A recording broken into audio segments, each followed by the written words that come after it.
इस बुलेटिन की शुरुआत हम दिल्ली में एक विरोध प्रदर्शन की खबर से कर रहे हैं। दिल्ली में एलजी हाउस के बाहर आम आदमी पार्टी के कार्यकर्ताओं ने प्रदर्शन किया है। इनका आरोप है कि उपराज्यपाल ने दिल्ली के शिक्षकों को ट्रेनिंग के लिए फिनलैंड जाने की आज्ञा नहीं दी और इसी के विरोध में आम आदमी पार्टी के कार्यकर्ताओं ने प्रदर्शन किया है।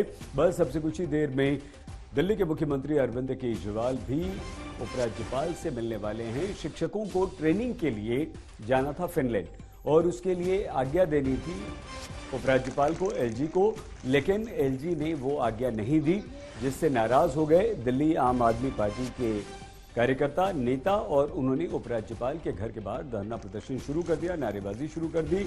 और ये धरना प्रदर्शन लगातार इस समय भी दिल्ली में राज्यपाल के घर के बाहर चल रहा है। विनय कुमार सक्सेना दिल्ली के एलजी हैं, उपराज्यपाल हैं और उनसे ये इजाजत मांगी गई थी, उनसे आज्ञा मांगी गई थी कि फिनलैंड में ट्रेनिंग के लिए दिल्ली के टीचर्स को भेजा जा रहा है, तो वो वहां जाकर ट्रेनिंग लेंगे और नया कुछ सीख कर आएंगे, बच्चों को और अच्छी शिक्षा देंगे।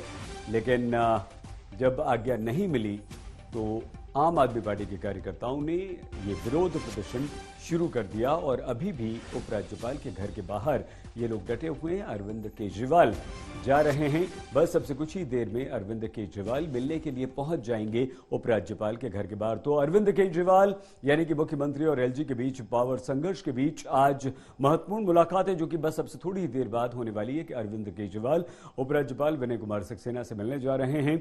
मुख्यमंत्री केजरीवाल संविधान और कानून की कॉपी लेकर जाएंगे, लेकिन उससे पहले दिल्ली में उपराज्यपाल के घर के बाहर, जैसा कि अभी हमने आपको बताया, प्रदर्शन लगातार चल रहा है और शिक्षकों को ट्रेनिंग के लिए फिनलैंड जाने की आज्ञा नहीं देने के विरोध में यह प्रदर्शन लगातार हो रहा है।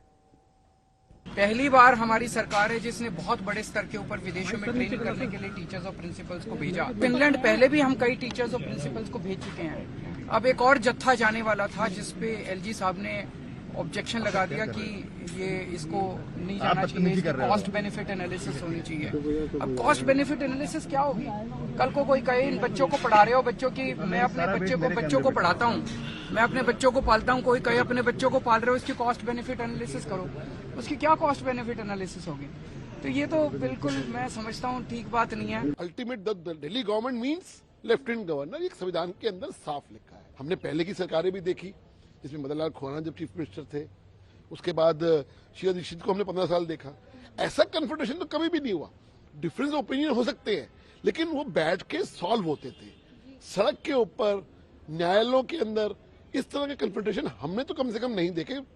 20-25 साल से राजनीति मैं भी कर रहा हूँ। सवाल ये है कि अरविंद केजरीवाल जी को समझना पड़ेगा, आपको संविधान के हिसाब से चलना पड़ेगा, आपको मंजूर हो या ना हो। दिसंबर के टीचर ट्रेनिंग के बैच की फाइल हमने अक्टूबर में एलजी साहब के पास भेजी, तो पहले तो एलजी साहब ने उस पे फाइल को घुमाने के चक्कर में और डिले करने के चक्कर में कि हो ही ना, उस पे लिख के भेजा कि भाई ये जो यूनिवर्सिटी है जिससे आप ट्रेनिंग करा रहे हो फिनलैंड की, इसके पास एक्सपीरियंस है कि नहीं है।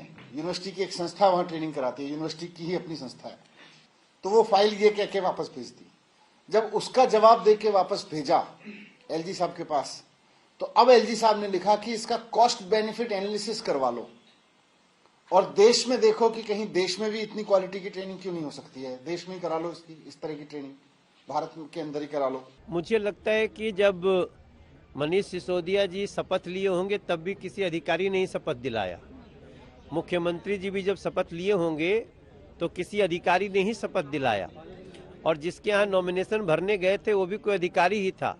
तो ये संविधान की व्यवस्था है कि इस देश का हर नोटिफिकेशन, हर पत्र जो सरकार का होता है वो कोई न कोई अधिकारी ही उसको जारी करता है।